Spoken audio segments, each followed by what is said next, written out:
सुप्रभात प्यारे बच्चों। ये हिंदी विषय की कक्षा है और हिंदी में हम लोग पद्य साहित्य का इतिहास पढ़ रहे हैं। पिछली कक्षा में हम लोगों ने इसका काल विभाजन, कितने की इसके विभाजन है, आदिकाल, पूर्व मध्यकाल यानी भक्तिकाल, उत्तर मध्यकाल रीतिकाल और आधुनिक काल, इन चारों कालों का विभाजन जाना कब से कब तक है। और हिंदी पद्य साहित्य के विभिन्न कालों से संबंधित जो शाखाएं थीं, यानी आदिकाल की कोई शाखा नहीं, भक्ति काल की 2 शाखाएं थीं, निर्गुण भक्ति धारा और सगुण भक्ति धारा। फिर निर्गुण भक्ति धारा की भी 2 शाखाएं थीं, ज्ञान मार्गी शाखा और प्रेम मार्गी शाखा। सगुण भक्ति धारा की भी 2 शाखाएं थीं, राम भक्ति शाखा और कृष्ण भक्ति शाखा। रीतिकाल की भी 2 थीं, रीतिबद्ध काव्य और रीतिमुक्त काव्य। आधुनिक काल की जो शाखाएं थीं, भारतेंदु युग, द्विवेदी युग, छायावादी युग, प्रगतिवादी युग, प्रयोगवाद और नई कविता का युग, ये हमने कल पढ़ा था। आज हम उससे संबंधित आदिकाल के बारे में पढ़ेंगे और आदिकाल इसके बाद में मैं पूरी फ़ोटो भी खींच करके आप लोगों को भेज दूंगी। अभी तो मैं संक्षेप में आपको पढ़ा देती हूँ, लेकिन विस्तार से पढ़ने के लिए आप उसकी रीडिंग स्वयं करें। ये मैं इसकी फ़ोटो भेजूंगी आपको। देखिए, आदिकाल का जो समय है सन 743 ईस्वी से 1343 ईस्वी तक माना गया है और हिंदी के प्रथम उत्थान काल या विकास काल को वीरगाथा काल, चारण काल आदि नाम दिया गया है। उस समय देश अनेक छोटे छोटे राज्यों में बटा हुआ था। इन राज्यों के राजपूत राजा आपस में लड़ते रहते थे और स्वभाव से वे वीर, साहसी और विलासप्रिय थे। तो छोटी छोटी बातों पर मनमुटाव, ईर्ष्या तथा एक दूसरे को नीचा दिखाने की प्रवृत्ति के कारण प्रायः इनमें लड़ाइयाँ होती रहती थी। मुसलमानों के आक्रमण इसी समय प्रारंभ हो गए थे और इस समय वीर पुरुषों के यशोगान तथा वीरता का अतिशयोक्ति वर्णन ही कविता का मुख्य विषय हुआ करता था। इन सब को देखते हुए फिर उस समय जो इसकी प्रमुख प्रवृत्तियाँ थीं, वो विशेषताएं थी, क्या था वो? नंबर 1, आश्रयदाता राजाओं की प्रशंसा, यानी राजा जिन कवियों को अपने आश्रय में रखते थे वो लोग अपने राजाओं की प्रशंसा में उनके वीरता की प्रशंसा करते हुए कविताओं की रचना करते थे। तो पहला प्रवृत्ति या विशेषता क्या है? आश्रयदाता राजाओं की प्रशंसा। दूसरा, सामूहिक राष्ट्रीयता की भावना का अभाव। क्योंकि राज्य छोटे छोटे राज्यों में देश बटा हुआ था, इसलिए सामूहिक राष्ट्रीयता की भावना का अभाव बना हुआ था। युद्धों के सुंदर और सजीव वर्णन। कवि जो उस समय युद्ध हुआ करते थे, थोड़ी थोड़ी बातों में आपसी मनमुटाव के कारण, उनका बिल्कुल सुंदर और सजीव वर्णन अपनी कविताओं में करते थे। वीर रस के साथ श्रृंगार रस का भी वर्णन करते थे और ऐतिहासिक वृत्तों में कल्पना की प्रचुरता हुआ करती थी। साथ में इस काल की जो रचनाएं थी वो 2 रूपों में मिलती हैं, प्रबंध काव्य के रूप में और वीर गीत के रूप में। तो वीर गीत काव्यों में सर्वाधिक प्रसिद्ध और लोकप्रिय काव्य आलाखंड था। जगनिक नामक भाट कवि द्वारा रचित इस काव्य में महोबा के 2 प्रसिद्ध वीरों आल्हा और उदल के वीर चरित्रों का विस्तृत वर्णन है। ये बहुत ही लोकप्रिय हैं और इसके गीत आज भी वर्षा ऋतु में उत्तर भारत के प्रत्येक गांव में ढोलक की थाप पर गाए जाते हैं। इस काल में कुछ श्रृंगार रस की और भक्ति की रचनाएं भी हुई, किंतु प्रमुखता वीर रस के काव्यों की ही रही। विद्यापति अब्दुल रहमान इस युग के प्रसिद्ध रचनाकार थे। वीरगाथा कालीन ग्रंथों में विविध छंदों का प्रयोग मिलता है। दोहा, सोठा, त्रोटक, तोमर, चौपाई, गाथा, आर्या, रोला, छप्पय, कुंडलियाँ आदि इस काल में इसका प्रयोग ज़्यादा हुआ है। और इसके साथ साथ देखिए, हम आपको थोड़ा विस्तार से भी समझाएंगे। जो आदिकाल का नामकरण हुआ था वो किस आधार पे हुआ था, इसकी सबसे मतलब इसके बारे में बताने वाले हमारे आचार्य रामचंद्र शुक्ल जो है आलोचक और इतिहासकार रहे हैं। उन्होंने आदिकाल का समय 1050 से लेकर संवत 1050 से लेकर के 1375 विक्रम तक माना है, यानी 993 से 1318 ईस्वी तक, क्योंकि अन्य विद्वानों 700 के आसपास माना था। और ये उन्होंने वीर गाथा काल की संज्ञा दी थी, क्योंकि उस समय में जो राजा थे वो आपस में अपनी वीरता का प्रदर्शन करने के लिए थोड़ी थोड़ी बातों में युद्ध किया करते थे, तो इसलिए उन्होंने इसका नाम वीर गाथा काल भी रख दिया।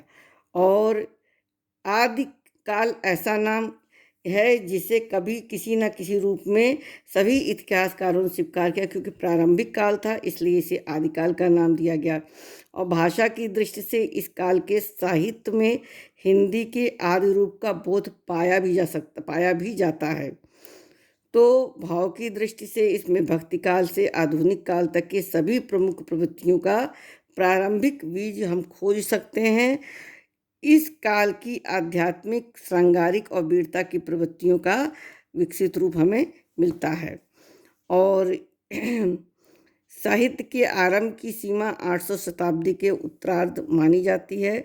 दूसरी ओर विद्यापति को भी आदिकाल के अंतर्गत माना गया है।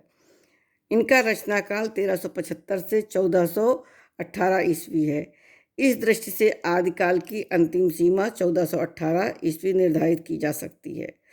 और भक्ति काल में जिन प्रवृत्तियों का विकास हुआ उनमें उनकी भूमिका में विद्यापति के पूर्व ही पूर्ण हो चुकी थी। तो विद्यापति को भक्ति काल में रखकर 14वीं शताब्दी के मध्य को आदिकाल की अंतिम सीमा मानना भी उचित है। और उसका इनकी उस समय की राजनीतिक परिस्थितियाँ क्या थीं? राजनीतिक परिस्थितियाँ ये थी कि हिंदी साहित्य का जो आदि काल था वो वर्धन साम्राज्य की समाप्ति के समय से प्रारंभ हुआ था, और अंतिम वर्धन सम्राट हर्षवर्धन के समय में से ही सिंध प्रांत पर अरबों के आक्रमण आरंभ हो गए थे। हर्षवर्धन की मृत्यु के बाद भारत की संगठित सत्ता खंड खंड हो गई, और तदंतर राजपूत राजा जो है निरंतर आपस में युद्ध करने लगे, एक दूसरे से ईर्ष्या करने लगा। इस्लाम साम्राज्य की स्थापना हो गई। तो ये ईसा की 8वीं शताब्दी से 15वीं शताब्दी तक का ये समय था। और भारतीय इतिहास की राजनीतिक जो परिस्थितियाँ थी, हिंदू सत्ता के धीरे धीरे क्षय होने और इस्लाम सत्ता के धीरे धीरे उदय होने की कहानी प्रारंभ हो गई। धार्मिक परिस्थिति क्या थी? ईसा की 6वीं शताब्दी में तक देश के धार्मिक वातावरण बिल्कुल शांत था, लेकिन 7वीं शताब्दी के साथ देश की धार्मिक परिस्थितियों में परिवर्तन आरंभ हुआ। और इस समय आलमबार और नायाबार संत दक्षिण भारत से उत्तर भारत की ओर धार्मिक आंदोलन लाए। बौद्ध धर्म का पतन प्रारंभ हो गया और शैव तथा जैन मत आगे बढ़ने की होड़ परस्पर इनमें टकराने लगी। और देशव्यापी जो धार्मिक अशांति के इस काल से बाहरी धर्म इस्लाम का भी प्रवेश प्रारंभ हो गया। सामाजिक परिस्थिति हमारी कैसी थी? राजनीतिक और धार्मिक परिस्थितियों का देश की सामाजिक परिस्थिति पे हमेशा ही गहरा प्रभाव पड़ता है। तो जनता शासन तथा धर्म दोनों ओर से निराश होती जा रही थी, और युद्धों के समय उसे बुरी तरह पीसा जाता था। समाज के उच्च वर्ग में विलासिता बढ़ गई थी और निर्धन वर्ग सममिक रह गया था, यानी वो मजदूर वर्ग बन गया था। अंधविश्वास जोरों पे था और सांप्रदायिक तनाव धीरे धीरे बढ़ता जा रहा था। सांस्कृतिक परिस्थिति कैसी थी? आदिकाल में भारतीय और इस्लाम इन दो संस्कृतियों के संक्रमण एवं हास विकास की गाथा है। इसलिए इस काल में भारतीय संस्कृति का जो स्वरूप मिलता है वो परंपरागत गौरव से विच्छिन्न और मुस्लिम संस्कृति के गहरे प्रभाव से निर्मित है। इसलिए तत्कालीन जनजीवन के स्वरूप में इस संस्कृति की व्यापक छाप दिखाई पड़ती है। उस समय उत्सव, मेले, वेशभूषा, आहार विहार और मनोरंजन आदि सब में मुस्लिम रंग मिल गया था। साहित्यिक परिस्थितियाँ क्या थी? उस समय जो साहित्य था वो कई वर्गों में बटा हुआ था। सिद्ध साहित्य, जैन साहित्य, नाथ साहित्य, रासो साहित्य और लौकिक साहित्य। इस युग में काव्य रचनाएं प्रबंध और मुक्तक दोनों रूप में हुई हैं।